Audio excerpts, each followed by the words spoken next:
Naiz irratian, bigarren kafea.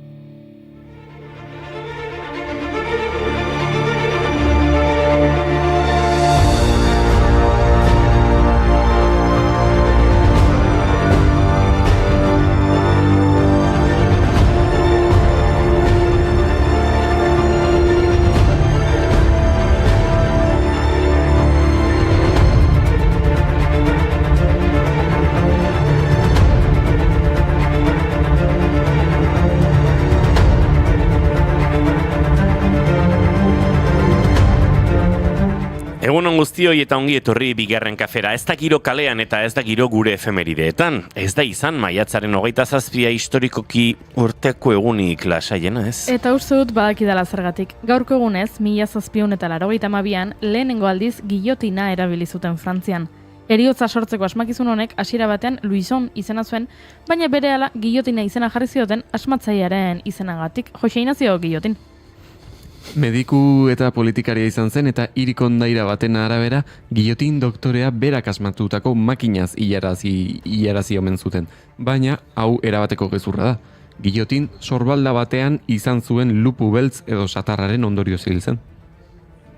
Alzo la vista, miradas a tientas, todos se lamen los dedos, puedo ver a leguas todos que salen tranquilos. Soy el verdugo, tengo mi tiempo, este es mi juego, aplausos, sonrisas, alcohol, contemplativo, a veces vulgar, no me conformo, rechisto, acabo de escuchar la guillotina bailar. Lanzo palabras como si fueran bengalas, pero solo hacen ruido, solo hacen ruido.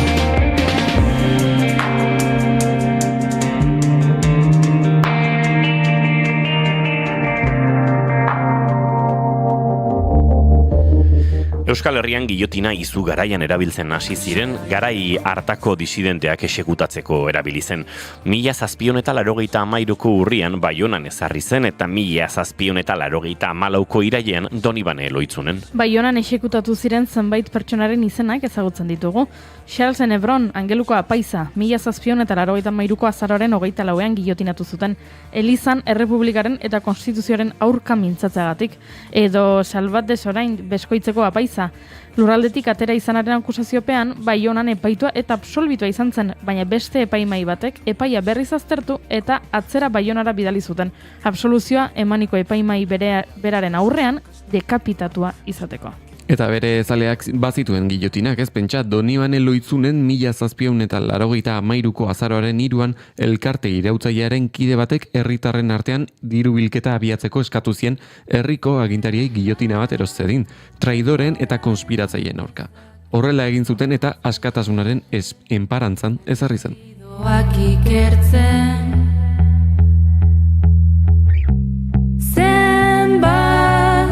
Denbora eman dezake iraultzaile batek anelidoak ikertzen.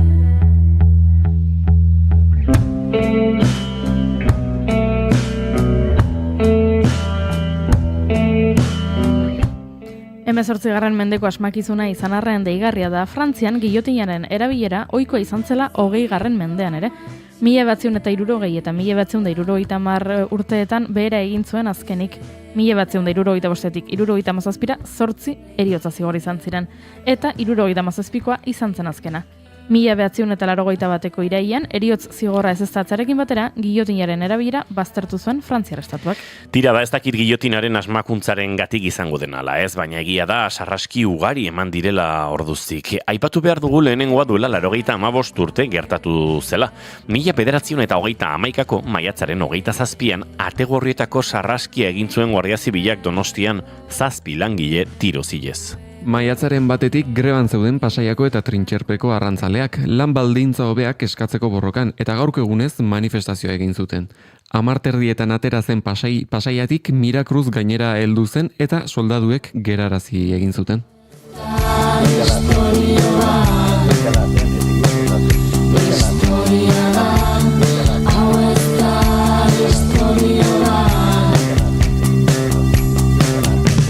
Pasaiako herritik dator notizia, manifestazio bat jende luizia, Ategorrietan zain dago polizia, 7 grebalaririk entzeko bizia, polizia zainetan polbora daukanez, anasira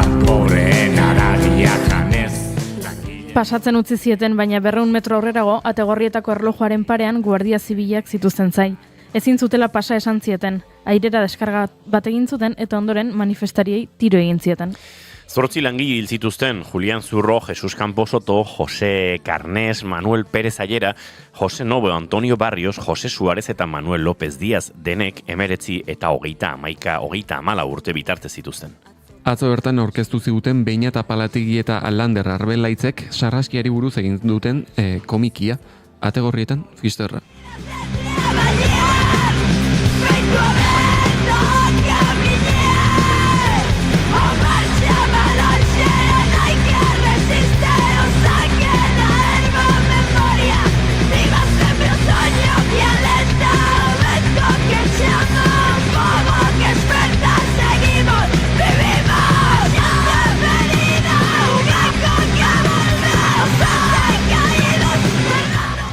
Manifestazio batetik beste batera, baina 40 urte beranduago, 1971ko maiatzaren 27an Londresko Stepney Barrutiko eskolako 800 ikaslek greba egin zuten kaleratutako irakasle baten itzulera exigitzeko. Chris Searle irakaslea ikaslek idatzitako poesia liburu bat argitaratzeagatik kaleratu zuten. Erresuma Batuan babes zabala eskuratu zuen eta Searle berriro hartu behar izan zuten. Ordutik irakasle lanetan aritu da Kanada, Ingalaterra, Tobago, Mozambike eta Grenadan eta liburuak idatzi ditu hizkuntza, arrazakeria, jasa eta kriketari buruz. Hori da hori irakasle poliedrikoa.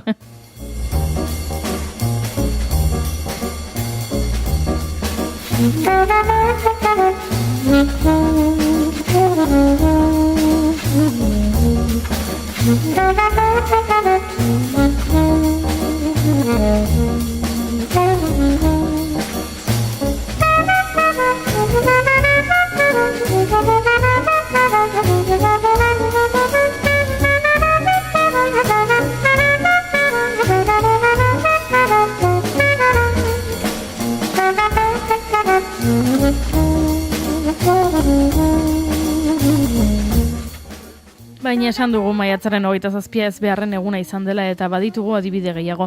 1975ko maiatzaren 27an 2 turista Alemaniaren aurka tirokatu zuen Donostian Espainiako poliziak. Zaurien ondorioz handik 5 egunera Alexandra Leket hil egin zen.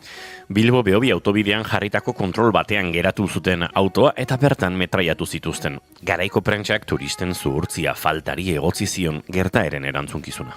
Eusko Jaurlaritzaren txosten baten arabera 1960 eta 2013 artean 20 lagun hil zituzten kontroletan, gehienetan metraiatuta.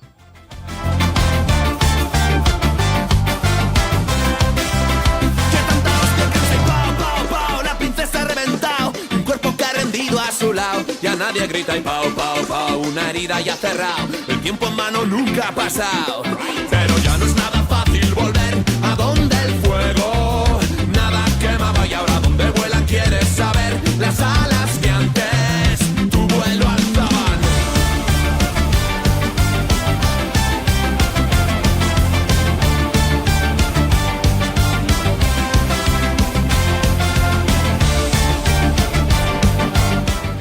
Eta beste sarraski bat, 2021ko maiatzaren 27an gaurko egunez bai, eskola batean Kanadako herri natiboetako 251 haurren gorpuzkiak aurkitu zituztela jakinarazi zuten. 1831 eta 1986 urteak bitartean, iraun zuen haur natiboentzat antolatutako barnetegi sistemako Kamloops hirian izan zen. Kanadako gobernuak Elizarekin batera jatorrizko herrietako familiei aurrak lapurtzen zizkieten asimilatzeko helburuarekin. Guztira kalkulatzen da 150.000 haur igaro zirela eskola horietatik, eta beren hizkuntzetan mintzatzea debekatzeaz gain eraso emozional, psikologiko, fisiko eta sexualak ere pairatu zituztela. Asko gainera, hil egin zituzten eta izenik gabeko hobietan lurperatu zituzten. 4.100 haurren gorpuzkiak identifikatu zituzten, baina askoz gehiago izan daitezkeela diote adituek. 2022an Kanadako parlamentuak barnetegi sistema hori genozidio gisa izendatu zuen. The workers here, oh, what a disgrace. They were attempting to wipe our whole race. Feelings of anger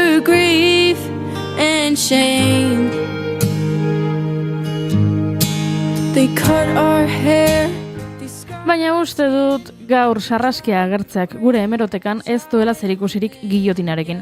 Uste dut euskal aktore baten errua dela. Izan ere, bigarren kafean sarraskia hitza ahots batek esaten du. Candido Urangak gaurko egunez jaio zen aktorea, zinemetan eta telebistan ikustiaz gain marrazki bizidunetan ere ikusi dugu Zumaiarra. Bueno, edo entzun, bikoizle ere izan baita. Baina gure uinetan ere entzuten dugu sarraski iristen den bakoitzero. Eta gaur bere ahotsa entzuteko aukera izango dugu. Alai etorriko da elkarrizketa akustikora eta sarraskia iristen denean galderatxo batzuk egingo dizkiogu. Elena Bengoetxea zinemagileari ere tartetxo bat eskainiko diogu Petrus film dokumentalaren inguruan. Eta korrikaren 3. kultur sorkuntza bekaren irabazlearen aurkezpenera gerturatuko gara Garazi Castañorekin. Hori guztia eta gehiago gaurko urrengo 2 orduetan zuekin elkarbanatzeko daukaguna, ezpentsa.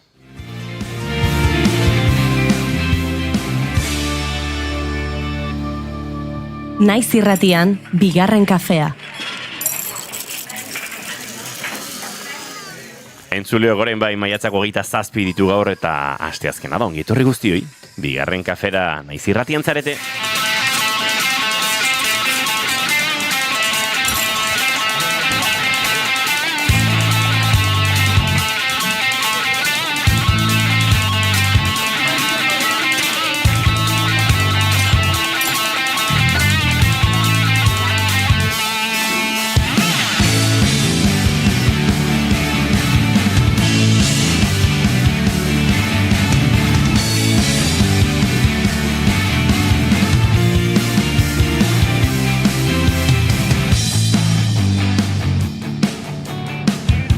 Zuekin entzuleok Eneko Iturbe Otamendi, egunon. Egunon.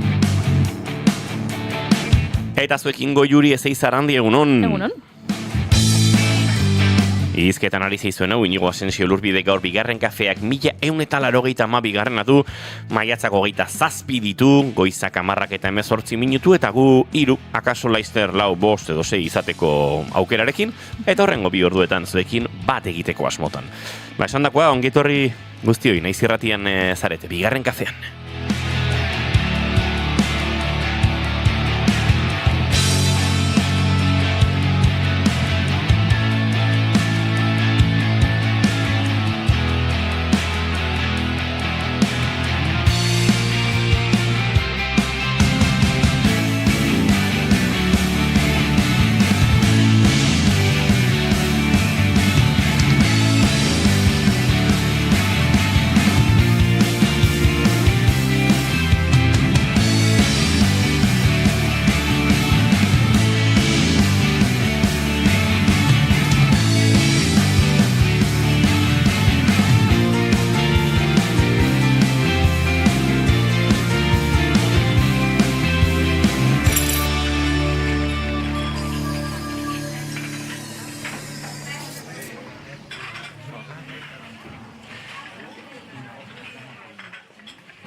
Elorrietaren Festina lente disko berriko lehen aurrerapen kantuari garantzuten, entzuleok otsaia, Elorrietak badakar berriz ere lan ederra, eta gainera jakin dugu lehenago ere The National taldeko Bryce Dessnerrek ekoitzi duela Elorrietaren lan hau, kantu hauek Bruce Springsteenek berak entzun dituela, eta non eta Euskal Herrian gainera, dena gertatu da, Bryce Dessnerrek, lapurdin duen egoteko txoko horretan Bruce Springsteenekin elkartu, eta dena gertatu da. Senperen grabatu dute bilduma, David Chalminen argibide teknikoekin, eta hementxe Nerea Ibarzabalen hitzak baliatuta, ondu doina Telorrietak otsaia eta entzun egingo du. Loreak zugabe, esna daude. Loreak zugabe, esna daude.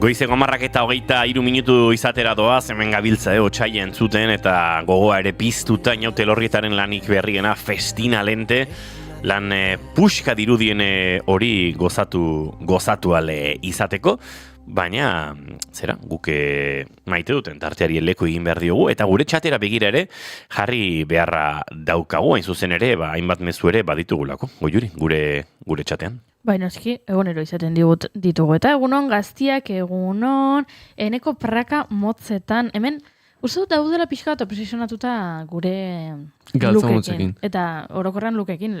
Astean aipatu zuten zure jertxea edo zure kamiseta berria zela. Galtzamotxetan da makit, dagoeneko astebete, aste eta erdi, ez dakit jada zen bada makiten, ez dakit orain konturatu diren ala, baino jakin dezaten, badarra madala denbora, honezkero, galtzamotxak jantzita. Eta bapatean datorren astean oso hotz egongo balitz giroa, prakamotzetan etorriko zinake? Oso hotz baldin bada, ez kontua. Oso hotz baldin bada, ez berokiakin, plumiferua, eta loko gauzak. Kontua da menidazen digute, lan batzutan ez dute uzten. Gurean ez, adibidez, aipatzen dute hemen ez da, klaro, hori egia da. Gurean ez daukagu dress codeik, edo ez zaigu abixatu, behintzat. Oraingoz ez daukagu. Oraingoz ez daukagu. Balin badago, ez gara hartu orduan, ez dakitze gertatuko den hemendik aurrera, baina oraingoz ez digute debekatu galtzamotzak ekartza, beraz gu posten gara. Zer gehiago esaten digute? Inigo barkatuko dutela, bertso bat jartzen badu. Hori itzaigu gustatzen, niri itzaigu gustatzen, hemen gertatzen ari dena. Txantaia iruditzen zait.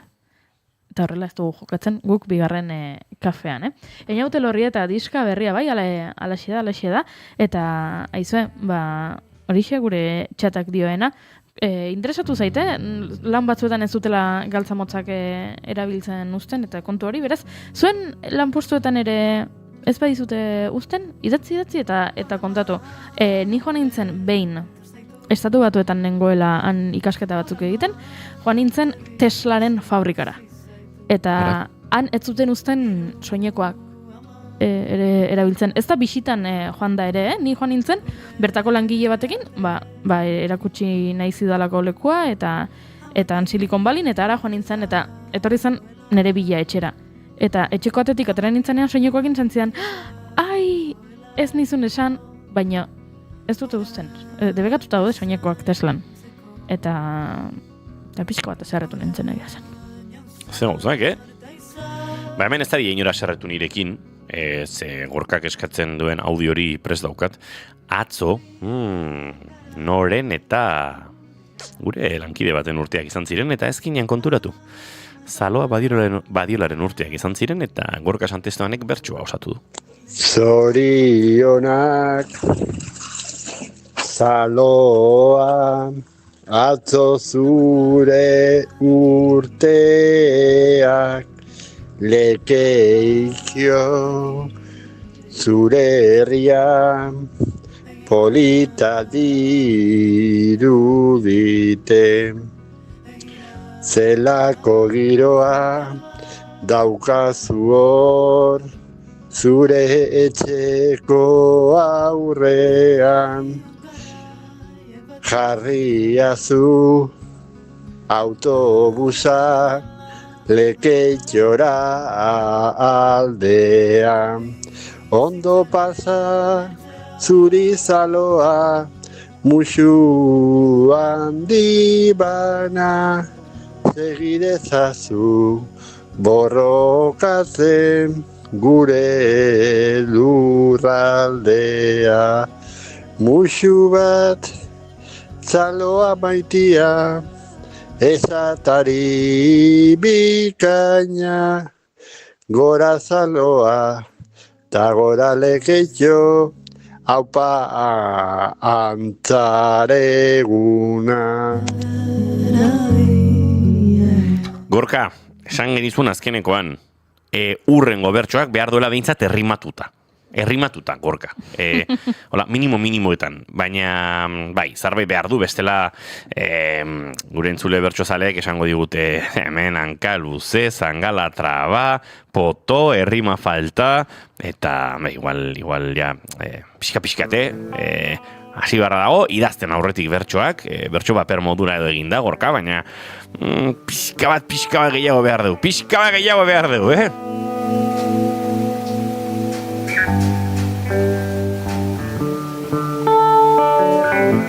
Zuestrai batek nabiltzen, barrendekin ibiltzen. Tira, gure txatari kaso egin diogu, Gorkaren bertsoa jarri dizuegu, baina Gorka, bai, parra egiten du Gorkak. Eneko, zein da zure maite duta? Bira, nire maite duta da, aurra garenean nahiko ohikoa da, ez? Lehengusuek eta pasatzen dizuetela arropa zaharra, ez? Askotan, ez dakit zure lehengusu zaharrari txikiak geratze baldin bazaio kamiseta bat, edo galtza batzuk, edo dana alakoa, ohitura da, lehengusu gazteenari, edo anai arreba gazteenari, edo hor pasatzen joatea, ez? Eta, niri gertatzen zait gauza bat, niri gustatzen zaidana, eta da, nire osabek eta nire aitak, arropa batzuk, dagoeneko ez baldin baituzte erabiltzen, edo txikiat geratu baldin bazaie, edo beste dozer gauza esaten diatela, aizueneko, nezu arropa, eta nik esaten dut, noski nedetela. Eta, zergatikan maite dut hau, zenitze gustatzen erosketak itea jutea. Eta orduan, nire osaba eta aitak ekartzen didate denean, arropa poltsa bat esaten dut. Orain ja, badakat, ez dakitzen badenborako, arropa nahikoa, eta ez dut erostera jun berrekan, eta hori maite dut. Alperkeria deitzen zaio horri. Ez, alperkeria ez. Da, erosketak egitera joatea, batzuetan sortzen du ansiedadea, ansiedade soziala. Bai, baliteke. Vale, ados. Ez nahi sartuko, ez pentsatzen ari nintzen genero arrakala bat badagoela hemen, ze ni esatera ninduan, nik gogoko dudala plan hori egitea, baina gero, zait gustatu helarazten ari ginen mezua. Mutilei etzaio gustatzen erosketak egitera joatea, eta neskei bai, eta orduan esan dut, ez dudala aipatuko, baina azkenean aipatu dut. Esan doeneko.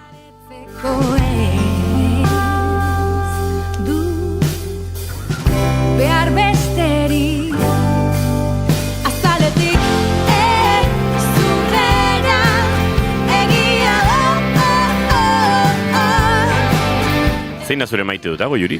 Nere maite duta da erosketak egitea. Arraitu. Gaiztoa. Nere maite duta da, gaur goizen irakurri dut oso artikulo interesgarri bat, obuluen vitrifikazioari buruz, eta obuluen kongelazioari buruz, eta oso artikulu interesgarria zen, zeinetan kazetari batik, orain izena etzait etorriko Jimena, eta Jimena da bizena orain etzait etorriko. Jimenak idazten zuen, nola zerbitzu pribatuetara eta oso privatizatuta dagoen obuluen izoztearen prozesu hau, ez? Hau ez du osasun zerbitzu publikoak kubritzen, finantziatzen, ez du estatuak ez du finantziatzen, eta orduan emakumeengain erortzen dela karga ekonomiko eta mental eta fisiko hori, baina bereziki ekonomikoa oso garestia delako obulua kongelatzea, eta are garestiago, baina baita ere oso garestia mantentzea izoztuta obuloak, ez? Ezuk tratamendu bat egin behar duzu lehenengo, obulo horiek ateratzeko, baina gero obulo horiek egon behar dira, nonbait gordeta, zuk erabakitzen duzun arte erabiltzea, edo donatzea, edo dana dalakoa, eta gordeta dauden urte horietan guztietan, nolabait esateko, hozkailuaren alokairua ordaindu egin behar da, eta badago oso prozesu garesti bat, eta mai gainean plazaratzen zuen artikuluak esanez, jaiotza tasak kezkatzen gaituela, ez? Geroz eta ume gutxiago jaiotzen direla, geroz eta baldintza txarragoak ditugula gazte guraso bilakatzeko eta atzeratzen ari dela adina, ez? Erditzeko adina, umeak izateko adina, eta nola egoera hori izan da, jarraitzen duen aukera honek eta fertilizazio aukera honek izaten esku pribatuetan dagoena, klinika pribatuetan, eta gainera oso garesti, eta gainera prozesu zaila izaten, eta oso hausnarketa interesgarria iruditu zait, eta hola zertzela da batzuk zuekin elkarbanatu nahi dituen.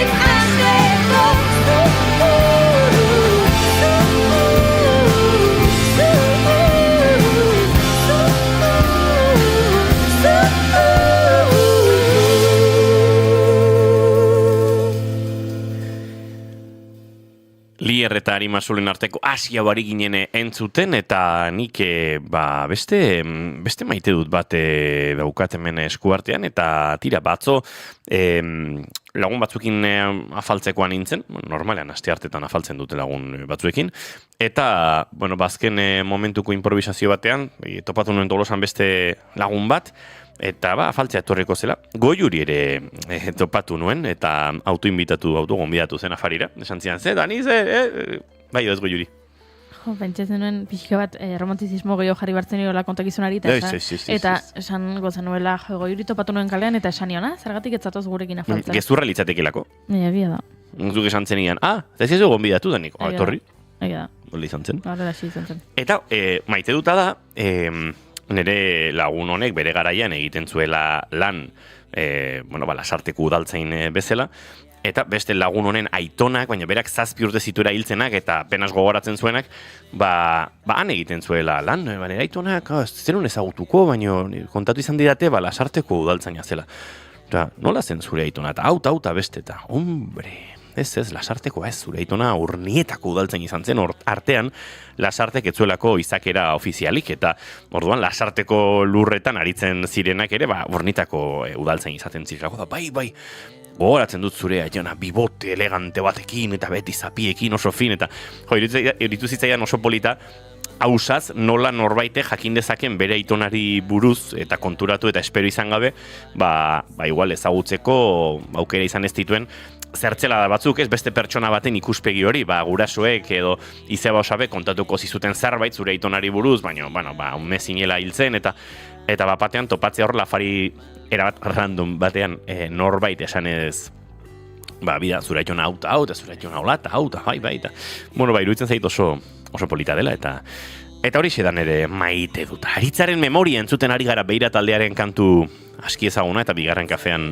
askotan entzuten duzuena, eta honekin egingo ditugu hurrengo bizpahiru minutuak.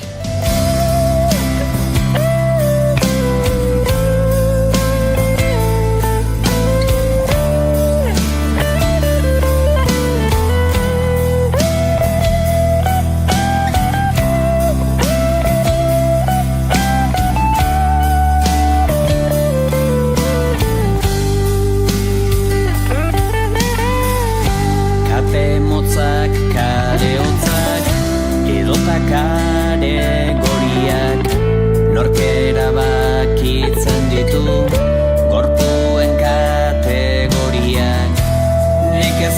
hartzen du ariztiak, zerrote du honetik gaiztiak, eta zer txarretik ongiak. Minek ezaldu mine materi, nori egiten dio kalteri. Aritzaren memoria. Berde zientzita zetozen gorri horiak, odola pozo induzien baskofobiak, gorrotoak dauzka itxueki, isilik dago aritxuleki, ez daukagatzik ogiak. Naizainak lurretik erauzirik, jarraituko du beti bizirik. Aritzaren memoria.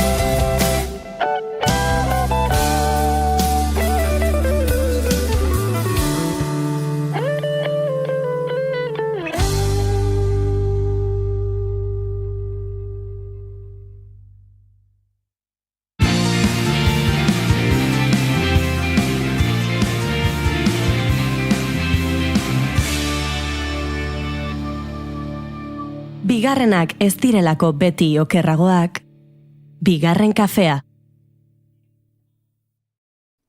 Naiz irratia entzuten ari zara. Bilbo aldea, 92.2. Gasteiz eta Arabako lautada, 91.5. Donostialdea, 93.8. Gernika, 96.7. Leitza, 95.1. Bortziriak, 103.1. Urola, 91.8. Goierri, 102.2. Legazpi, 94.6. Naiz irratia. Naiz irratia, zuk nahi duzunean entzuteko aukera duzu egun osoan zehar.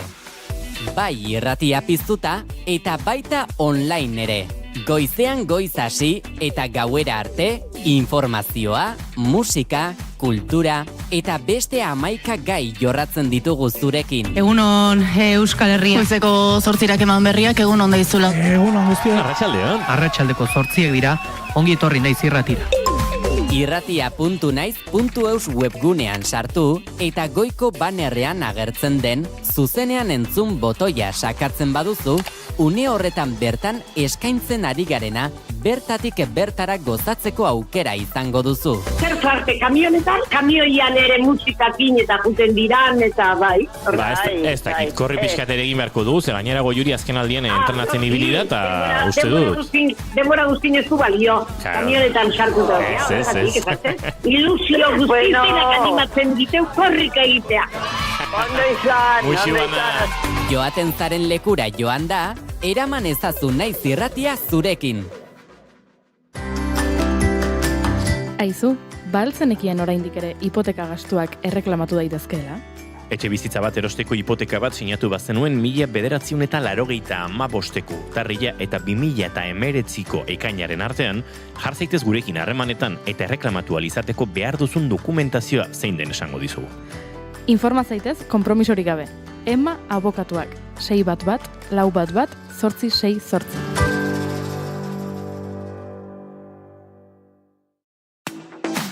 Naiz irratia, zuk nahi duzunean entzuteko aukera duzu egun osoan zehar.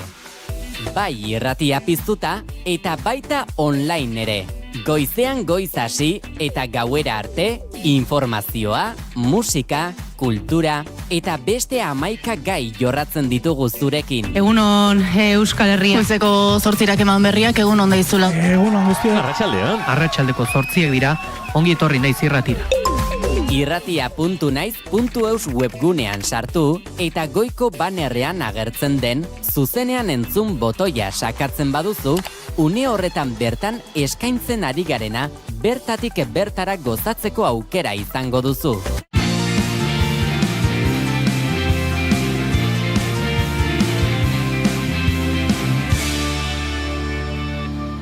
Emaiozu bigarren aukera bat egunari. Naiz irratian, bigarren kafea.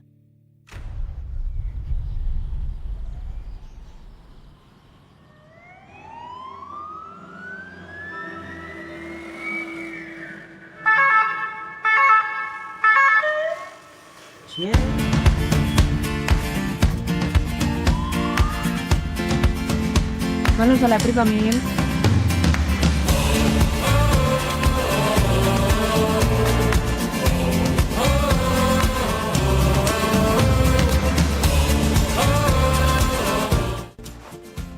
Pazientekin eta profesionalekin dugun konpromiso irmoari eutxiz, urgentzietako arreta hobetzen jarraitzen dugu. Otro de los pilares de nuestra especialidad, enfocada siempre a la atención a las personas, es el trabajo en equipo, donde profesionales de la medicina, de la enfermería, técnicos de urgencias y emergencias, avanzamos juntos en sincronía, utilizando diferentes tipos de herramientas, los drones, la inteligencia artificial, la realidad virtual y dispositivos de diagnóstico portátiles. Aurrera egiten dugu ezagutzan, prestakuntzan eta ikerketan. Elkarrekin egiten dugu aurrera. Larrialdiaren etorkizuna profesionalarekin eta pazientekin eraikitzen delako. Zurekin eraikitzen. 24 ordu asteko 7 egunetan eta urteko 365 egunetan. 5 axola urtaroa, zubiak, jaiegunak, eguraldia edo ordua. Hortxe egongo da larrialdi zerbitzuetako profesional bat prest eta eskerrak. Osasun arloko 2000 profesional inguru hartuko ditu Donostiako kursal jauregiak datorren astean. Bertan, egingo baita Espainiar Estatuko larrialdietako medikuntza elkartearen semesen urteko kongresua. Sektoreko foro zientifiko nagusia da eta bertako zein nazioarteko adituak bilduko ditu larrialdietako arretaren egungo eta etorkizuneko erronkei heltzeko. 150 prestakuntza jarduera baino gehiago antolatu dituzte, tailerrak, mainguruak, simulazioak, ikastaro espezializatuak eta askotariko gaiak jorratzeko aukera izango dute. Tartean, adimen artifiziala larrialdietan edo katastrofe handien kudeaketa. Horrek gure interesa piztu du eta inork baino hobeto azalduko digu dena Arantza Agillok Donostia Ospitaleko larrialdietako buru eta kongresuko batzorde zientifikoko presidentea denak. Egunon, Arantza? Egunon. Bueno, dena prest kongresurako? Bueno, ez ditut baiet, baina, bueno, dago indikan pleko batzuk pizkaten du berdegula. Nervioz betetaz, baina ia prest. 36. Kongresua izango da eta urtengo lema edo leloa zurekin aurrera izango da. Pentsatzen dut, larrialdi zerbitzuetan lan egiten duzuenak hori oso presente daukazutela, ez? Hau talde lana dela faktore garrantzitsuenetako bat. Oso importantea da guretzako bai, eta ez bakarrik talde lana egiteko, baizik eta paziente guztiekin eta bitarte guztiekin aurrera egin behar dugula pentsatzen. Bueno, ikusi dugu 2000 profesional baino gehiago eta askotariko gaiak landuko dituzuela eta agian zuentzat ez da interesgarriena izango, baino guretzat, herritarrontzat, osasun langileak ez garen ontzat, oso deigarria egiten zaigu adimen artifiziala larrialdietan. Zer demontre da hau, nola aplikatu daiteke adimen artifiziala eta bueno, ze puntutan gauden Euskal Herrian adimen artifizialaren erabilerarekiko? Bueno, oso deigarria da zuentzako, baita guentzako ere, zeren azkenfinean adimen artifiziala da tresna erabakiak hartzeko momentu, denbora gutxi dakagunean, datu gutxikin erabakiak hartu behar ditugunean, eta oso tresna erabakigarria ematen duela da. Orduan,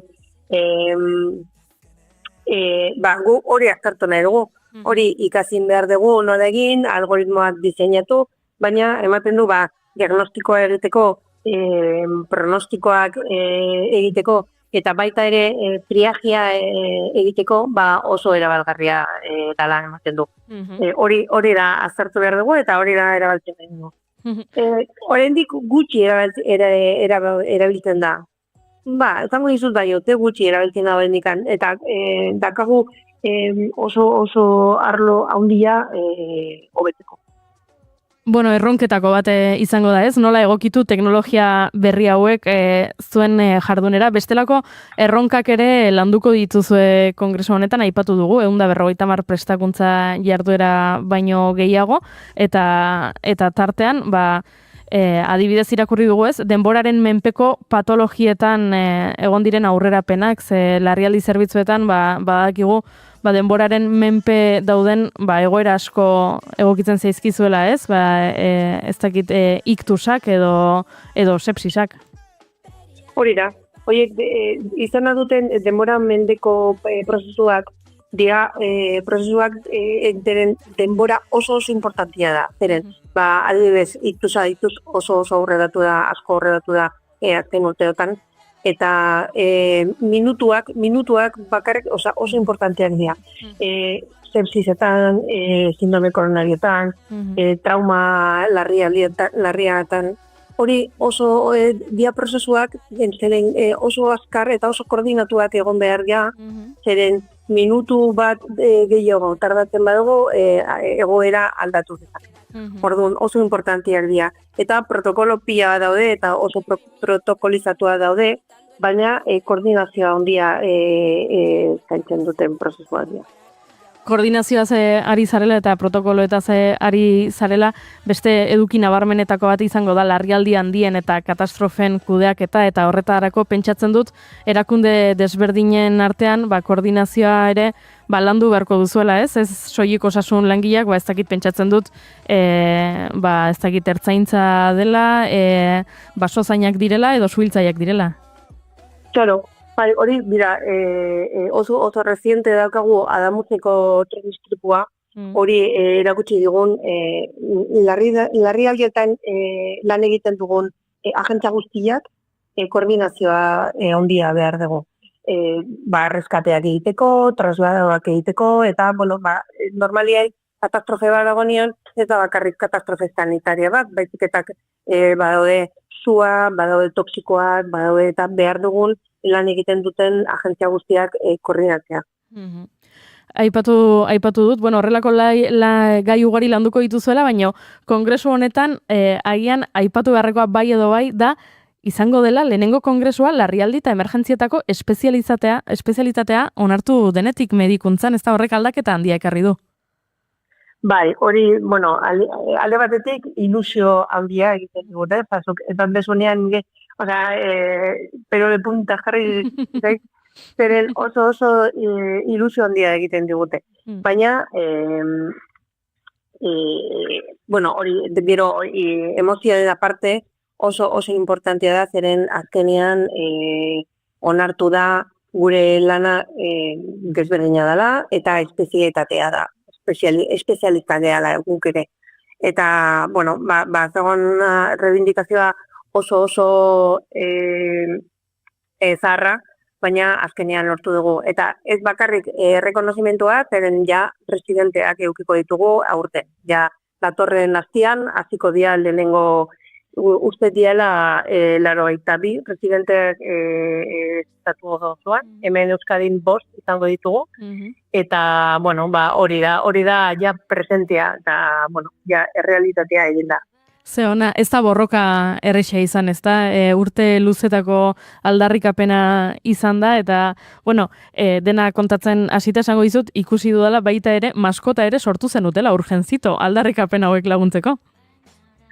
Bai, urgentzito dakaia urte batzut, da, gure logoa, badakagu, medikoen aparte, badakagu hartuta batzuk profesiotan. Eta, egin zuen, eta, nahiko dibertsigarria da, eta oso giro ona ezatzen du dagoen lekuan. Gai honi lotuta, atzo aipatu genuen, gaur elkarrizketa hau egin behar genuela eta entzule batek esan zidan.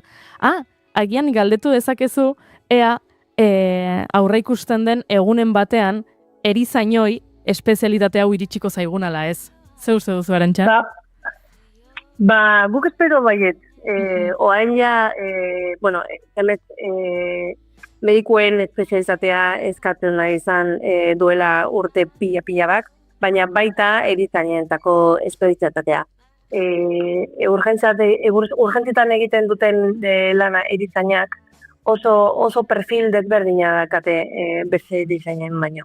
Orduan, errekonozimiento bereientzako ere eskatu behar dugu, eta orain gure horrengo erronka hori da, erizainen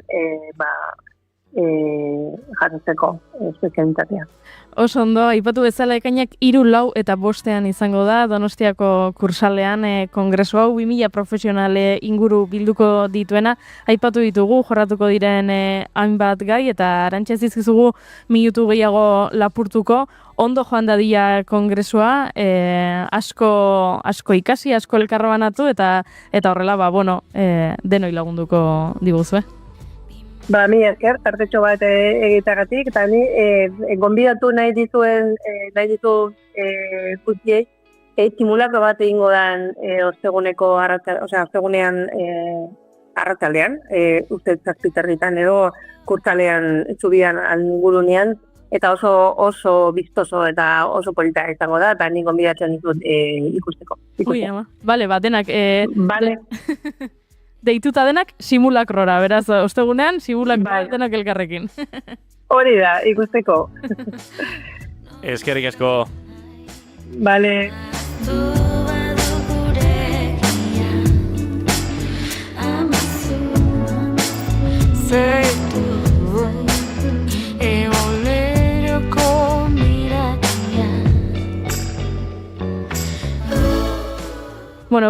Hementxe Arantxa Agillo Donostiako Ospitaleko larrialdeetako buru eta kongresuanetako batzorde zientifikoko presidentearekin egin dugun tartetxoa, batetik kongresuari buruz gehiago jakiteko eta bestetik gure aitortza xumea egiteko larrialdi zerbitzuetan lan egiten duten orori, ez soilik medikuei, baita erizainak, teknikariak, ambulantziako gidariak, denoi. Aurreragoa bat zentzuleok bigarren kafean.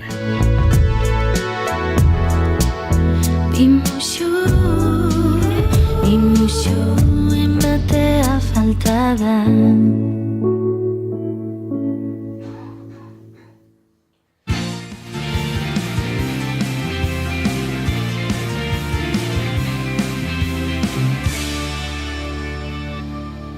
Keep calm and bigarren kafea. Goizeko 10:40 minutu entzuleok, eta tira, Elena Bengoetxearekin Petrus filmaren inguruan egoteko asmoa genuen, baina badirudi ez dugula haren denbora edo presentzia gaurko saioan behintzat izango, eta saiatuko gara, bihar edo etzi edo beste momenturen batean, arekin izaten. Gartxotun zain letonaren doinuetatik aratago podcastarekin utziko zaituztegu, Laister Tafaiare egingo dugu salto, Garazi Kastaino lankidea, han baita 3. korrika, sorkuntza, bekaren irabazlean orden jakin berri dutelako, eta protagonistekin izateko aukera izango dugu, eta ondoren oraindik alairekin, alai artistarekin, elkarrizketa akustikoa onduko dugu, baina Gartxotun zain letonaren txanda hurrengo minutu hauetan.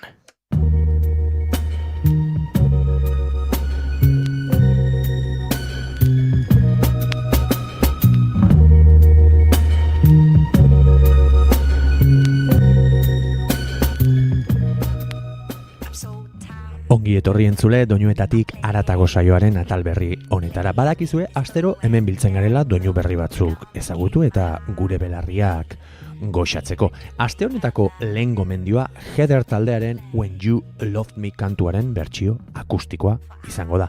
Dream pop eta lo-fi soinua lantzeagatik ezaguna da Heather proiektu hau, eta niri kantu hau bereziki gustatzen zait, ez dakit nostalgia moduko bat transmititzen dit, eta ahotsa hain da suabea, oso atmosfera melankoliko eta esango nuke zinematografikoa ere Edo halako sentsazio bat sortzen didala niri behintzat. Gitarrak ere izugarri maite ditut, oso erritmo hotzanak dira, ambientalak esan dizuedan bezala, eta ez dakit badu indie taldeek duten joera horretik, baina baita bedroom pop edo egon gela batean egiten den musika horren sinpletasun eta minimalismo punto hori. Ez da oso artista ezaguna, baina niri kantua izugarri gustatzen zait, eta horregatik ekarri nahi izan dizuet gaurkoan. Beraz, hementxe duzue Heather proiektuaren When You Love Me kantua.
Hortzentzun dugu Heather taldearen When You Love Me kantu puska. Aste honetako bigarren gomendioa Carla Morrisonen Disfruto kantu ezaguna izango da. Azken aldian asko entzun dudan kantu bada eta gaurkoan ona ekarri nahi nizuen. 2013 urtean kaleratu zuen Carla Morrisonek Déjenme llorar kantu bildumaren baitan, eta esango nuke bere kantu ezagunena dela eta gainera ere serki moduko batean ere bilakatu zela garai hartan eta gaur egun arte ere izugarrizko erreprodukzio pila ditu YouTubeen, oraintxe ikusi dut, eta kantu ezaguna da, baina ezagutzen ez duzuenentzat altxor gixan ekarri nahi izan dizuet gaurkoan. Letrari erreparatzen badiozue, maitasun deklarazio handi bat da, oso sakona, oso gertukoa, eta esaldi benetan bortitzak dituena. Hitzez gain esango nuke kantuaren ez dakit sinpletasunak beste behin erakartzen nauela, beti esaten dute, ez du ezer berezirik, baina berezi den guzti hori du. Eta hori omen da zaiena kantuak sortzean, ez? Osagai gutxirekin gogoan garria den zerbait egitea. Eta nire ustez Carla Morrisonen Disfruto kantu honek horixe lortzen du entzulea bere mundu sakon horretan sartzea eta 3 minutu inguruz kantuan galduta norbere burua pixka bat aurkitzera bideratze hori ez. Izugarri gustatzen zait kantu hau, eta gaurkoan, asteko bigarren gomendio gisa, ekarri nahi nizuen. Hemen duzue, Carla Morrisonen Disfruto kantu puska.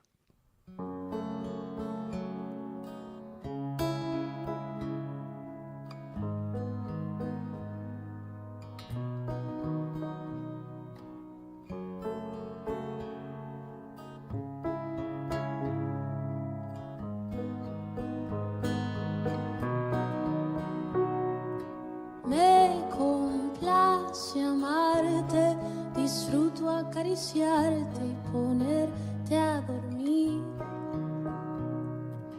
Es escalofriante tenerte de frente, hacerte sonreír. Daría cualquier cosa por tan primorosa, por estar siempre aquí. Y entre todas esas cosas, déjame quererte, entregate a mí. No te fallaré, contigo yo quiero envejecer. Quiero darte un beso, perder contigo mi tiempo, guardar tus secretos, cuidar tus momentos, abrazarte, esperarte, adorarte, tenerte paciencia, tu locura es mi ciencia. Ay, oh, oh, oh, oh, oh, oh.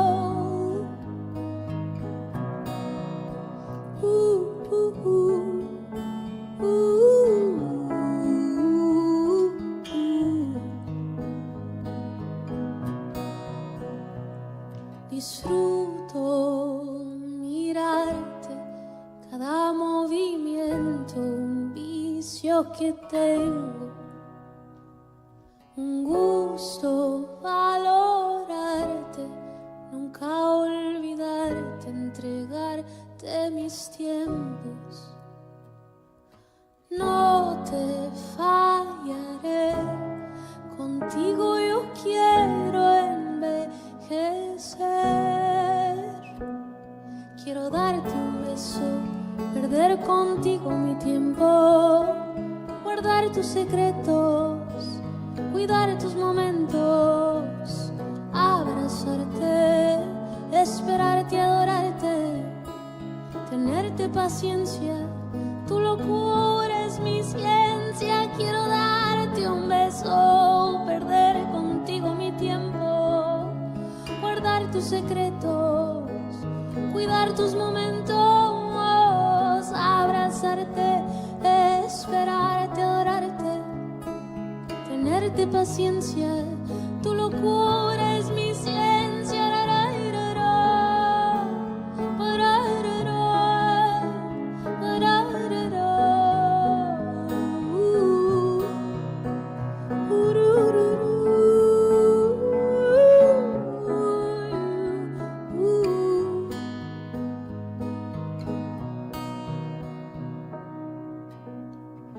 Hortxentzun dugu Carla Morrisonen Disfruto kantua. Aurrera goaz, asteko hirugarren gomendioarekin. Hirugarren gomendioa ematekotan da gartxotun zain letona, baina uste dute, bere podcasta doinuetatik garatago hau beste momenturen batean entzuten jarraitu beharko dugula. Aurrikuspen batzu genituen gaurko ordutegiari dagokionez entzuleok, baina aurrikuspenak dantzan jartzen dira, eta guri improvisatzea egokitzen zaigu. Beraz, segituan tafaiara goaz, bertan Garazik Astañorekin ariko gara une batetik bestera, baina konexio guztiak bideratu beharrean gabiltza, ondoren Elena Bengoetxearekin ere Petrus filmaren inguruan aritzeko aukera izango dugu, eta alai musikariak bixi-bixi, baina osatuko dizkigu bere bikantuak eta elkarrizketa akustikoa.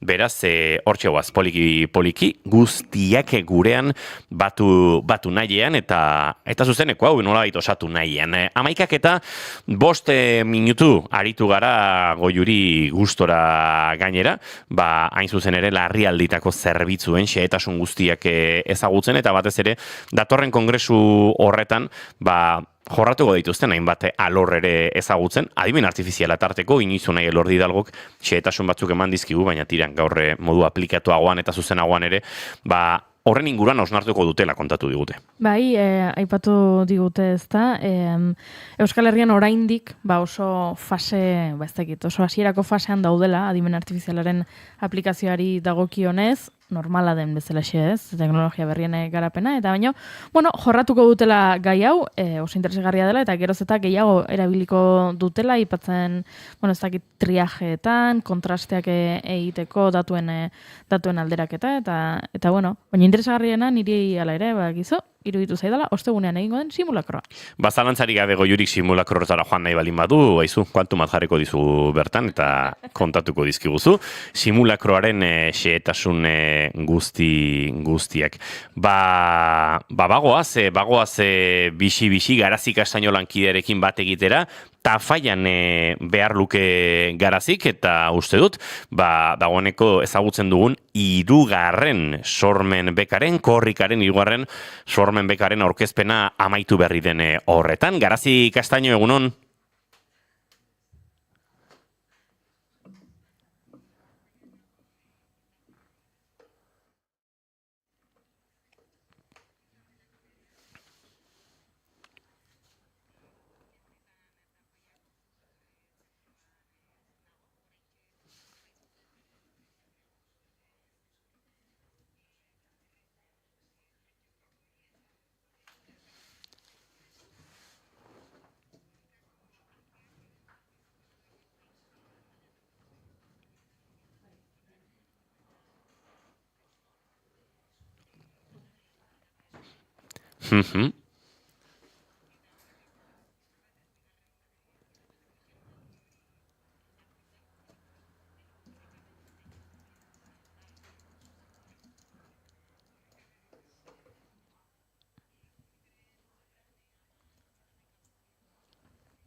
Aha.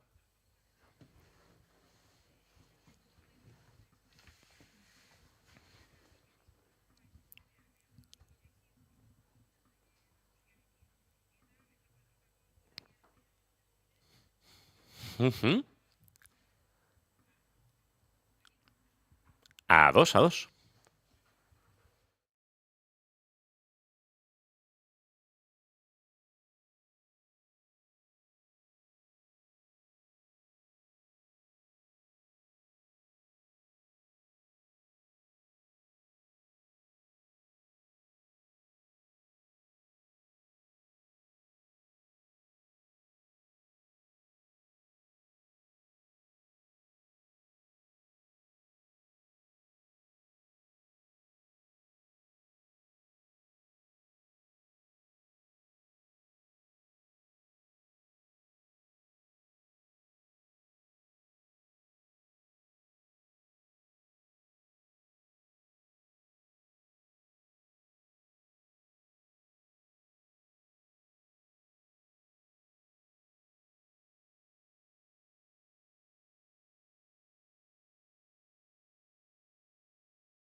Zeon polita, imaginatzea gaur egun sozialki ditugun kezka hauek, lotzea, denontzat eta segureski belaunaldi ezberdinentzat hain ezagunak diren bazkalostetako momentu horiekin, ez. Bueno, garai beltzak aipatu dituzu, Oier, ez dakit garai beltzak ote diren ere euskal sorkuntzarako, baina, bueno, pesimismoan erori gabe imaginatzen dut ere, aek eta korrikarak bezalako egitasmoek laguntzek bere beziko garrantzia dutela sorkuntza hori babesterako orduan. Bai, komentatu duzun bezala ez dira garai erresak, sorkuntzan ere hori nabari dugu egunerokotasunean, asko kostatzen da gauzei bidea ematea eta benetan gaude oso eskertuta olako bekak daudelako eta benetan hartzen dutelako guk egiten dugun lana ere aintzatez.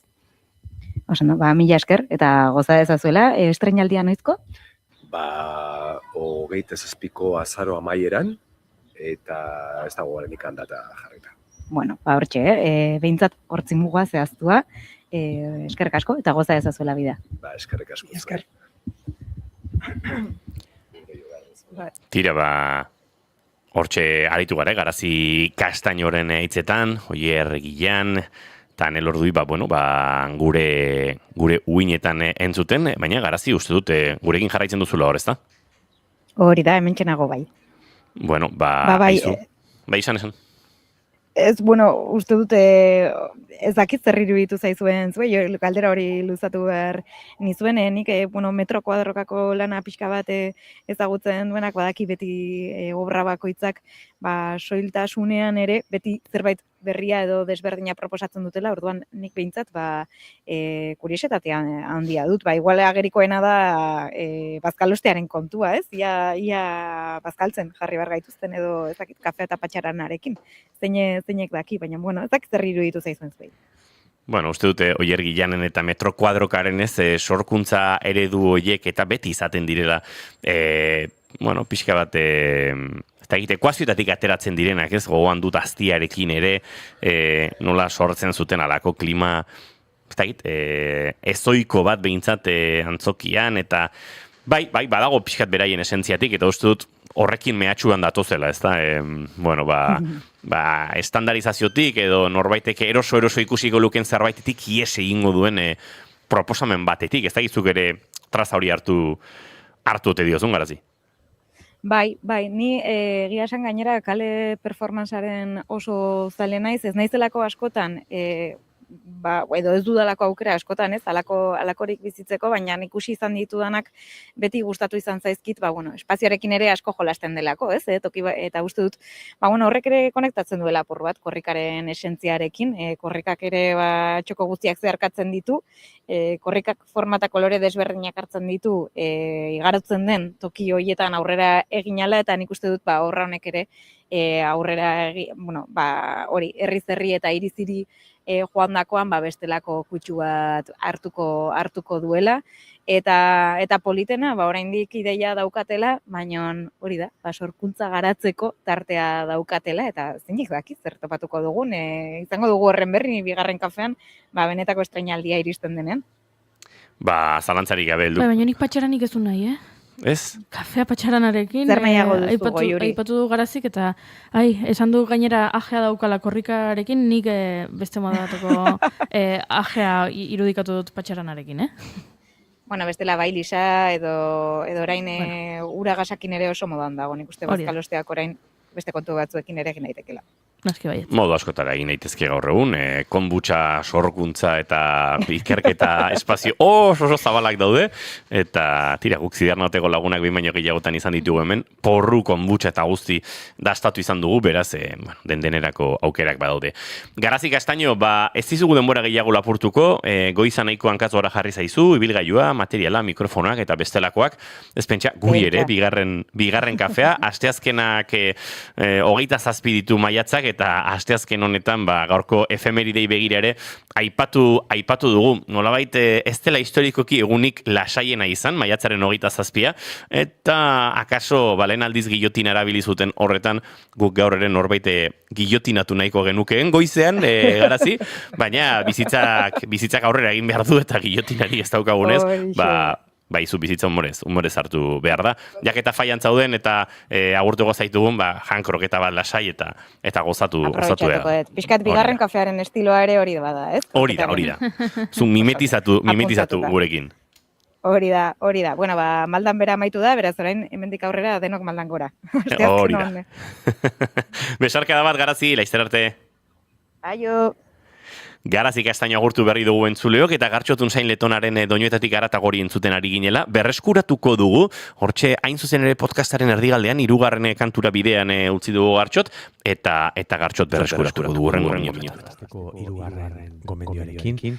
Uste dut hau lehenago ekarri dizuela, baina hemen asteroko gomendio batzuk ekartzera anatatu, eta normalean, aste honetan entzundakoak konpartitu nahi izatut espaldi ez nuen entzun Damien Jurado, eta batez ere gaurkoan ekarri nahi dizuedan Museum of Flight kantua duen albuma, eta aste honetan hortan aritu naiz. Kantu honi ez dakiz zergatik kariño berezia diot, 2010 urtean kaleratu zen, gogoan dut, eta aspaldi entzun gabe nuen, baina bere garaian askotan entzun nuen. Kantu bada izan ere oso folk intimo eta melankolikoa du, baina bateria eta bajo eta konponketa sinploiek kantua ez dakite handitu egiten dute, naiz eta produkzioa banaiko minimalista den eta instrumentalizazioa esan bezala sinplea. Baina horrek denok Damien Juradoren ahotsera begira jartzen gaitu edo sentsazio hori ematen dit niri eta Damien Juradoren hitzak eta kantatzeko modua oso hausnarkorra dela esango nuke.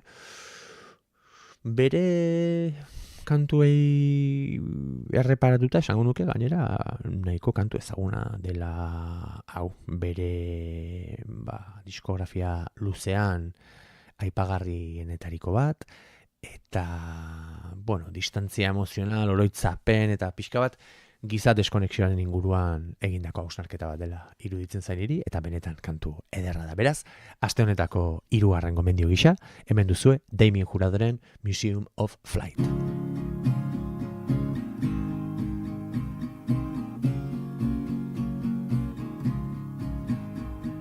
Falling to the ground, I was anxious to be found.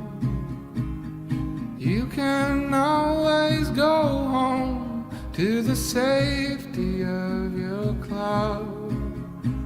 Don't let go. I need you to hang around. I'm so broke and foolishly in love. I turn around to love revealing. What did I learn? It's not that easy when you get burned. Don't go on burning love. Falling into sound, is that love still beating back? One day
Hortzentzun dugu Damien Juradoren Museum of Flight kantu puska. Aste honetako azken gomendioa James Vincent McMorrowen Cavalier izango da. Hau ere bere garaian 2013ko post-tropical diskoa kaleratu zuenean izugarri entzunuen kantu bat izan zen. Batez ere gogoan dut, atentzio eman zidana, James Vincent McMorrowen ahotsa izan zela, edo kantatzeko modu hori, esango nuke nahiko ambientala dela hau, folk alternatiboa, baina elektronikotik ere baduela, soul moderno pixkat, ez dakit, bai, estilo ezberdinak nazten ditu kantu honetan James Vincent McMorrow, baina benetan esandakoa bere izgarriena, bere ahots delikatu eta batez ere agudoa da, nik uste dut ezagun egin zuen, ez dakit berezitasuna izan zela, eta batez ere aipatuko nuke kantu honen bereizgarri handienetariko bat, hasieratik pixkanaka gorantza joateko joera duela, eta asko gustatzen zait, intentsitatez gora dijoan kantu bat da, eta bere, bueno, ez dakit, nazioarteko sona areagotu zuen kantu bat, ziurrenik gogoan dut asko entzun zela irratietan, eta garai hartan partekatzen ziren sare sozialetan, eta abar, eta kantu puska da. Asko gustatzen zait, sensibilidade berezia du James Vincent McMorrow, eta aste honetako laugarren gomendio gisa ekarri nahi izan dizuet. Beraz, hementsu duzue aste honetako azken gomendio gisa James Vincent McMorrowen Cavalier kantu puska. Eta zuen zule, urrengo astean entzungo dugu elkar, bitartean zaindu zaitez, eta ondo segi, aio. Speak until the dust settles in the same specific place. I'd refuse to go. Drink it from a cast and iron blade instead of cold milk. Softer done right instead of silence. Considered craven, and nothing made it seem hidden where the aged soil was pure, pressed against the crease. Mountains become fragrant at the source. So can you stand this exotic angle? I read it somewhere that they would last still. And I remember how cloth hung, flexing with the forest glow, half-waist and high-raised arm, kicking at the slightest foam. I remember my first love. I remember my first love.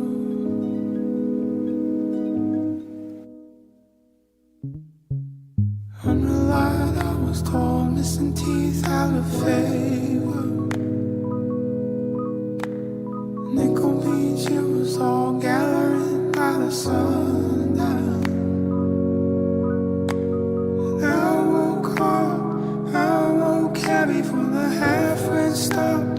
5 whole hours and then I woke hard, I woke heavy with the lava pause. And I remember how cloth hung, flexing with the forest glow, half-west and half-west on, kicking at the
Bigarrenak ez direlako beti okerragoak, bigarren kafea.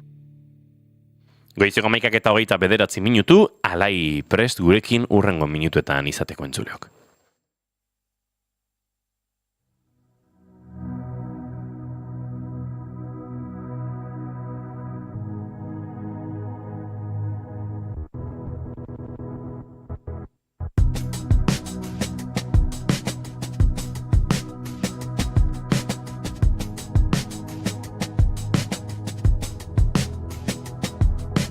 Zenbatek aurkitu du etxea, existitzen ez den toki batean. Gogoan ditut eskola garaiak, egiten duen beroak ikasturteko azkeneko egunak dakarzkit burura. Ikaskideak agurtu eta udako oporretatik bueltan, eskolako lehenengo egunean, ikaskiden altuerarekin harritu. Lagunak asko luzatzen ziren udaran, hori dut gogoan. Zentimetroak eta zentimetroak hasi. Gogoan dut baita ere galdetzen niola neure buruari ea noiz gertatuko zitzaidan niri. Noiz luzatuko ziren nire ezurrak. Berandu konturatu nintzen, ezurrek min ematen dutela aztean, gauza asko utzi behar direla bidean. Eta tira, ya no siento el peso en mis huesos, porque fui humana, pero me hicieron robot, y ahora puedes verme por dentro si me miras. Baina suak emango dit nire lekua.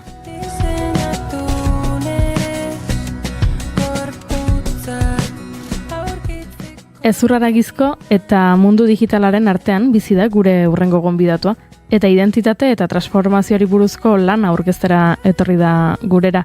Ongi etorri Alai. Zergatik ez dut Alai entzuten? Zentsuratu egin duzu.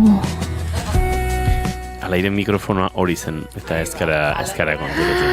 Hartu arte mikrofonoa Mikrofonoak aldatu dizkiozu. Klaro, nola, zure zurrak supergoiz hasi ziren azten, hemen daukazu movida gurekin. A ber, esan ere superpolitxaritu zaitela. Oso politizan da. Oso, bai. Joe. Bueno, mi esker. Mikrofono hori hor trampa modura utzi dunari, gero herrietea egingo diogu, baina, bueno, politia izu zure diskotik eta zure letretatik abiatutako zerbait da, orduan meritua zurea da. Bueno, baina konexio politia indezu, denan arten. Alaxe da, identitatea eta transformazioari buruzko disko bada? Bai, esango nuke baietz. Bukatutakon jarri nion izena, eta bueltasko ematen egon itzen, eta krisalida jarri nion, sensazioa neukalako eonitzela, hilabete baten adopeindako kantak dia.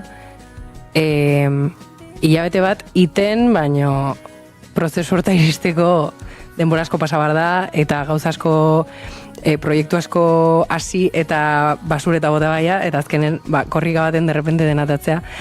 Eta oso barruak abei da inun, eta momentu oso klabe baten, eta nik uste nire babesleku txiki bat sortu nula.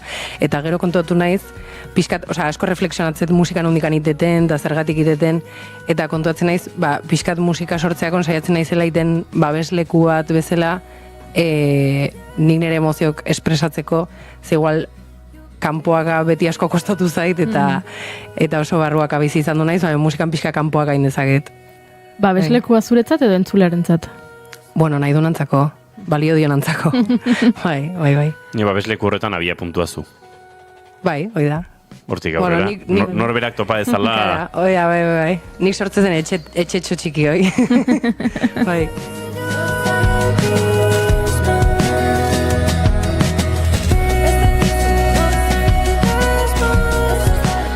Tira, metamorfosia, krisalida, kontzeptu batzuk agertu dira hemen, nolabait Alai urteotan jarraitu dugun ontzat, edo gutxi bera kokatu dugun ontzat ere, logika asko hartzen dutenak, ez?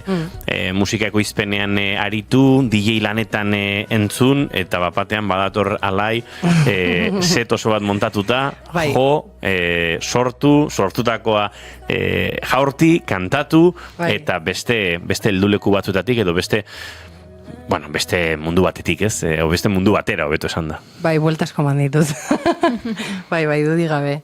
Ez dakit, DJ mundua ez dut bate baztertu nahi, baina pixka gehiago dibertsiotik bizitzet, eta nik uste ekoizpena beti inizan dutela, espresatzeko etxetxoi sortu nahien, eta eta hortikan nahi ez disko bat hartzun, ez dakit. Eta beste formatu bat euki hartzun, eta egia da bai diskonekin indetela pixkat esfortzu bat, zerbait pop iteko, ahotsan presentzia handigo izateko, eta pixkat lotxa oiken du. Nik uste DJ mundun asko babesten itzela hortatik. Bai.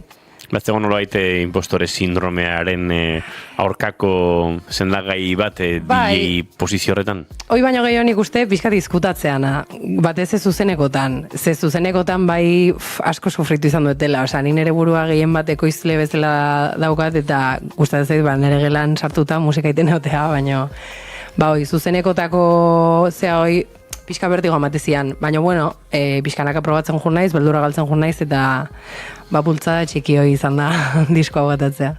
Etxean musika beti egon da oso presente, esango nuke pianoa igual izan dela, ez? Instrumentu bat nolabait erdigunean egon dena, eta zuri harrapatu zaituen instrumentu bat ere badena, naiz eta orain ikusen zaitugun sintetizagailu txikiekin, tekla munduan nola gauza modernoagoekin, baina izan da, eragin dizuna, etxean musikari bat izateak pixua ere izan du, eta eraman zaitu nolabait, produkziora oso ikuspegi modernozatik helduta ere, harmoniaren eta musikaren eta oinarri horiek ere izatera, ez? Bai, dudik gabe. Osea, bastante argi daukat, nera eta orkesta mundunta moitzagatik, seguruna horregatik naizela ekoizlea, ze txikitan baitiziala asko jolastea, begik itxi eta musika klasikoa entzuteakon, joku bat dite genuen, en plan, rekonozitzea momentu bakoitzen ze instrumentun timbre zijoan beste batzun gainetikan, eta instrumentu horiek rekonozitzea bezala. Igual, oain fagota da, oain klarineta da, oain trompeta da,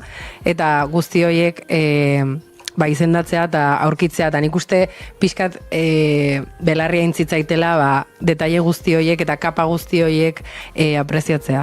Osa, dudik gabe, efektu dauka horrek. Bai.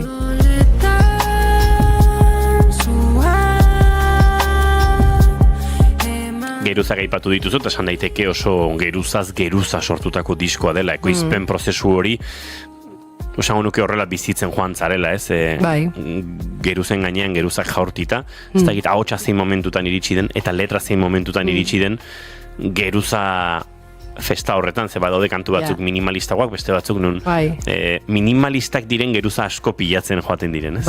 Minimalismoa zan ere fuertea, hoi esango izutela, esfortzu oso handi bat izan da, baino nere tendentzia normalen da, ekoizpenakin hasi eta ahotsa bukaeran sartzea, baino egia da beti izan dutela musika hola, eta ahotsak azkenen presentzia oso gutxi eukitzezun, ze hasiera baten dena etzion pentsatuta ahotsak bere toki eukitzeko.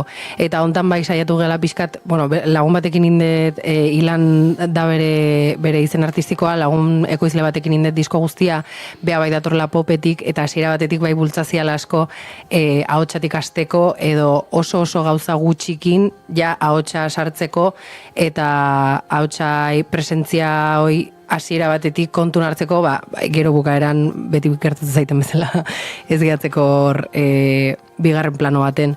Orduan, egia da kanta askotan prozesua oso desberdina izan dela, batzutan ahotsa oso bukaeran junda, baino badao kantan bat letra batetik hasi dela, eta ez gehienak, baino hor pixkat bultzain detela nere burua esfortzu egiteko, ze nere tendentzia ez da hoi.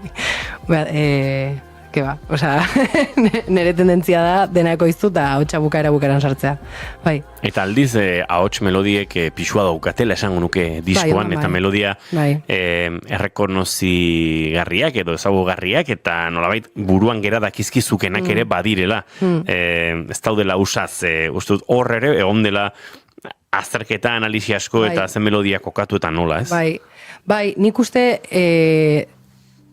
Euneko lan hontan melodiatan indetela lan gehiena. Beti asko gustatu zait harmonian jokua, eta sintetizadore oso lausok gustatzen zaizkit, padak gustatzen zaizkit, hola soinu luze eta oso lausok eta rever asko daukaten soinua,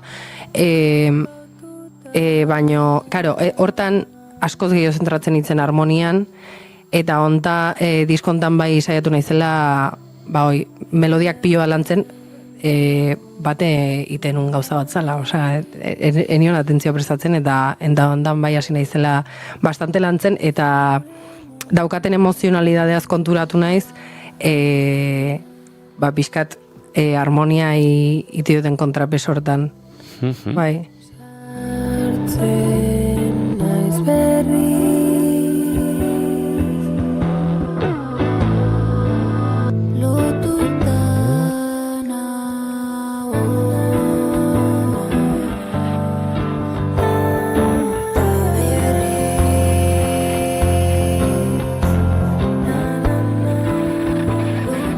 Ahotsaren tratamenduak ere ekoizpen honetan izan du pixu bat, bueno, ikusten dugu, ez dakit, prozesua.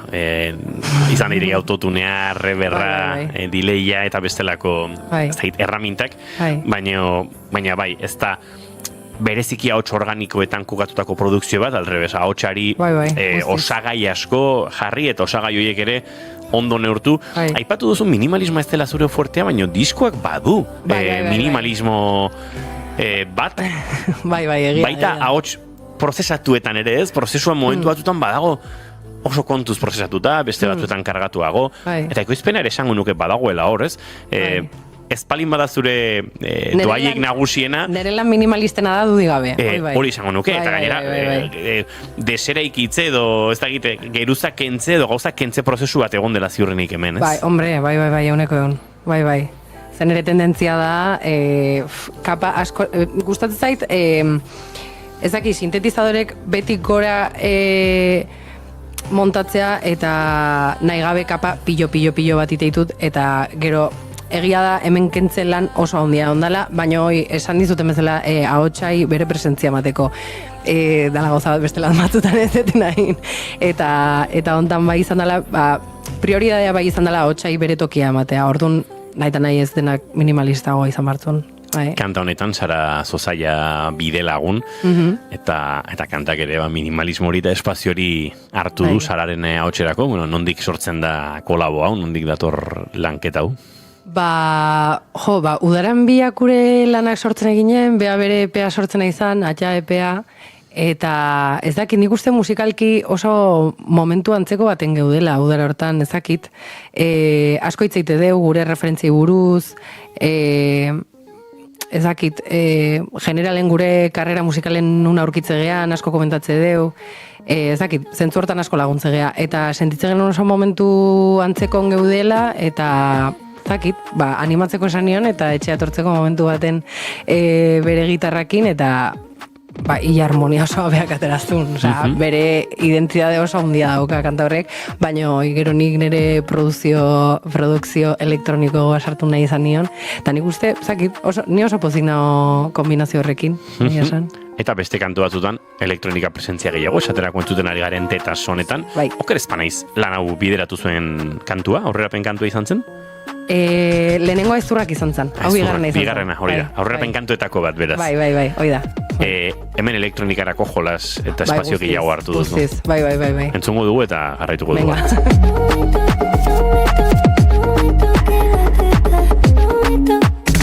Desnuda la pantalla, full de panas en la playa. Buenas fotos es de guerra y hasta el jevo se te raya. Si me preguntan no tengo pussy, yo lo que tengo es un macro pussy. Macro la teta, micro las titis. Corta la falda, casume el sushi. En internet, una princesa en real life. Él se piano viendo mi life. Buscan y no me deja un like. Filtro de que hará Jimmy Choo en el Hemen arpegiadoreak, sintetizagailuak, baina base ritmikoetan ere elektronika gordinagoak, azidoagoak, letrak, berak, kantatzen duzunak, hemen nenu duzu, nolabait bide lagun, baduelako pixkat urbanotik edo gehiago ere, ez da? Guztiz, bai, bukaera reggaetoi, guztiz reggaetoia da. Nenukin hitzein da neukan, disko hasi baino lehen, zerbait batean nahi genula, eta egia da, asko gustatzen zaitela kolaborazioak erabiltzea, nei nere kabuz ateatze zaizkiten gauzak iteko. Eta nenukin banekin jolasoi lortzea posible izango nula Sarakin beste toki batea jun nahi zen bezala, behai pixkat adaptatuta ateako nula beak daukan joku hoi, eta, bueno, ez dakit beti grazia asko indin nola idazteun beak, ez dakit oso fana naiz. Barkatu. Ez dut lasai. Eta hoi, hasiera batetik banekin, beakin seguro kanta bat ingo nula, eta pizkat jolas modu hortan jarri beharko nintzela base aiteko, osake, hortze.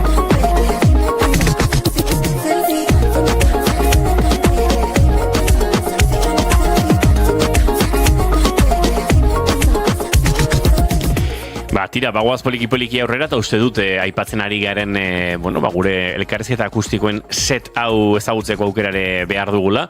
Ez da egiten, entzulari pixket kokatuko diogu, etorri zara sintetizagailu batekin, MIDI kontrolagailu batekin, ez da egit pad disparadore batekin, ordenagailua, mikrofonoaren prozesadorea, jolaserako etorri zara. Bai.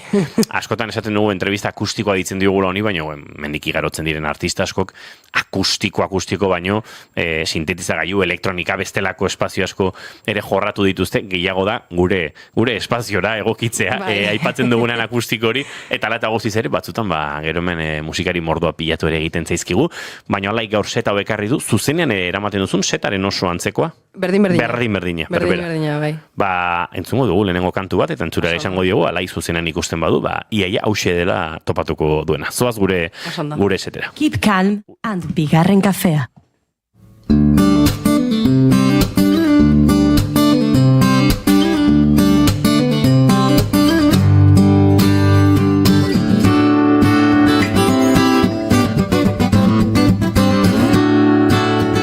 Bigarren kafearen elkarrizketa akustikoetan, alai eta ez diogu galdetu zein izango den joko duen lehen kantua, baino deskubrituko dugu, entzungo duzu entzuleok eta ondoren azalduko dugu.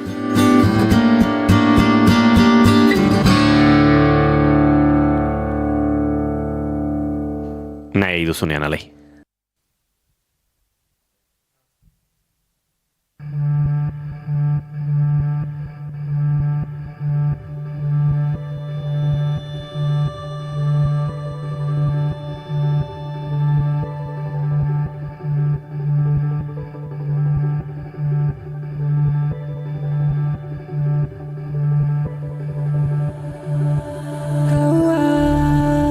Spiluan zehar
Hortxe lehenengo kantua, eta lehen ez digu galdetu, baina setera bueltan galdetu beharko digu. Lupiru, joder. Normalean, kantuaren aurretik azalpenak ematen dizkigu entzuleari, nahi baduzu, hainbat artistek nahiago izaten dute, bueno, kantua entzun dezala entzuleak, eta baina tira, galdera orain egingo ditut, entzuleak zerbait jakitea nahi duzu kantuanen inguruan, edo bere horretan utziko dugu? Ba, kantu hau, diskoko azkena izan zen, azkena sortu genuna, eta sortu genitun loop batzutatik atea zen, 3 sortu genitun sinte harmonia desberdinekin eta arpegiadorekin, eta hola. Eta, bueno, egia esan, arpegiadorek etzaizkigu asko gustatzen erabiltzea, guk marrazte diteu arpegiok normalen, eta 3. hau atea zen, gehiena gustatu zitzaitena, eta esan genuen, diskoa bukatutakon, egun bat emango jau, eta ateatzeana, eta hausia atea zen. Eta horregatik lupiru jarri nion izena. Bai. Beraz, arpegiadoreak sortu egiten dituzue. Bueno, idatzi egin. Bai, idatzi ditugu, bai. Sortu esaten nuenean hori izan nahi nuen, bai. Egin edo, bai. Bai. Ondo. Minutuak aurrera doaz, nik uste dute poliki sarraskian murgildu beharko dugula, eta horretarako, gure kandidoren... Bere urte betetzea den, kandidoren... Bere urte galdira gaur, egia da. Maiatzako 27. Azutan egon, aipatu dugu. Tira, guaz. Sarraskia. Bueno, galderak espero ez izatea oso zaiak. Vale. Iruditu zait, letretan, hainbat abestitan, norberaren burua diseinatzeko ideia agertzen da, ez? Baita mundu digitalean ere ez, momentu batean aipatzen da, naiz eta ez naiz aldi berean murgilduta, pantailaren atzean, eta realitate digitalari ere referentzia iten zaio.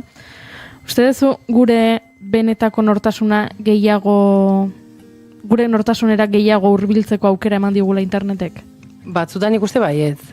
De hecho, nere ideia disko hau hasteko izan zen FKTUX artista jentzunion elkarrizketa baten esaten denbora oso handi, denboran zati oso handi bat pasatze deula pantalla baten atzen eta gorputz bat daukaula aztuta eta gure buru barrun beste toki fisiko baten bezala gaudela egunean igual egunen erdia edo igual erdia baino gehiago.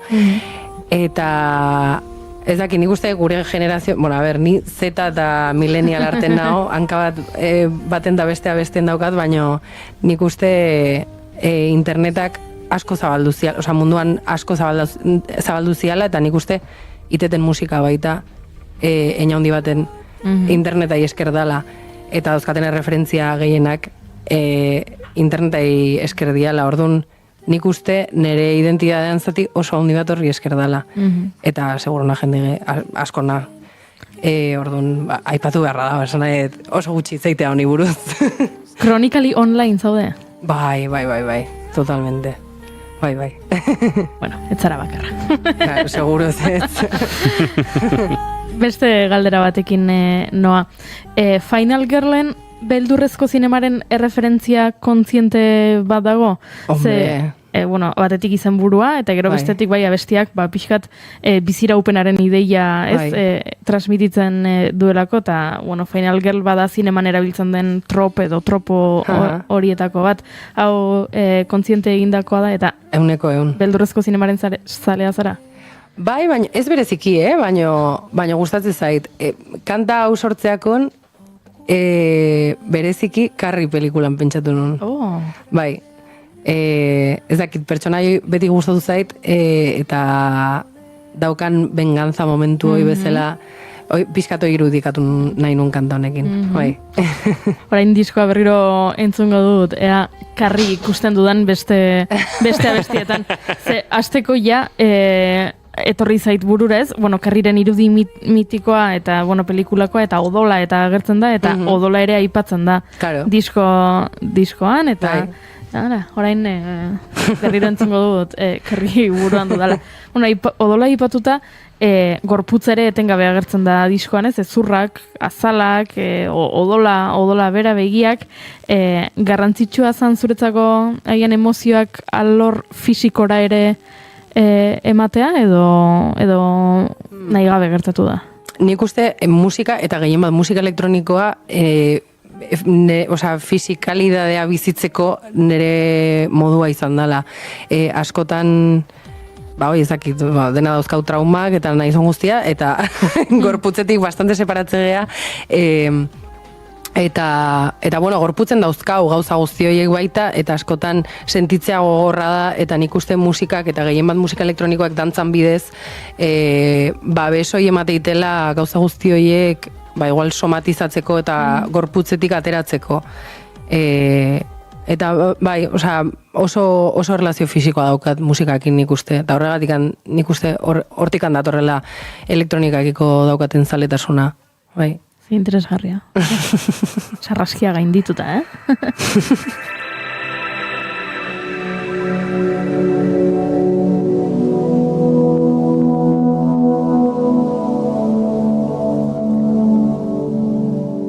Tira, azken minutuetan hurbiltzen ari gara eta bigarren kantu bat segituan eskatu beharko diogu Alairi, baina aipatu dugu maiatzako 27 gaur. Zuzenean ikusteko, ze aukera izango ditu entzuleak, badaukagu zerbait begi artean edo agendan dagoeneko, buruan uki behar duguna? Bai, Zarautzeko gaztetxen egongo naiz Kainak 20, Befesten, eta boga-bogan izango naiz baita Donostin, Miramarren, bai, hortako kristongo badaukat. Bai, oso kartel politxatea da. Entzuleok, Alai saretan jarraitzen baduzue kontzertu hauek, eta bestelakoak ere topatuko dituzue bertan, baina Alai bigarren kantu bat eskatu behar dizut. Zein izango da eskeniko diguzun bigarrena? Ezurrak izango hontan. Tira, zoaz gure sete akustikora.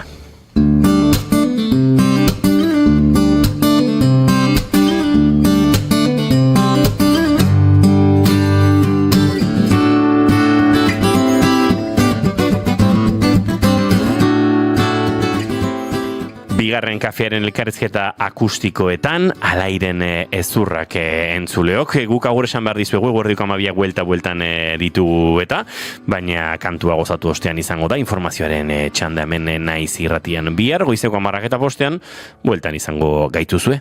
Alai eta ezurrak oraintxe bigarren kafea amaitzeko.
Keep calm and bigarren kafea.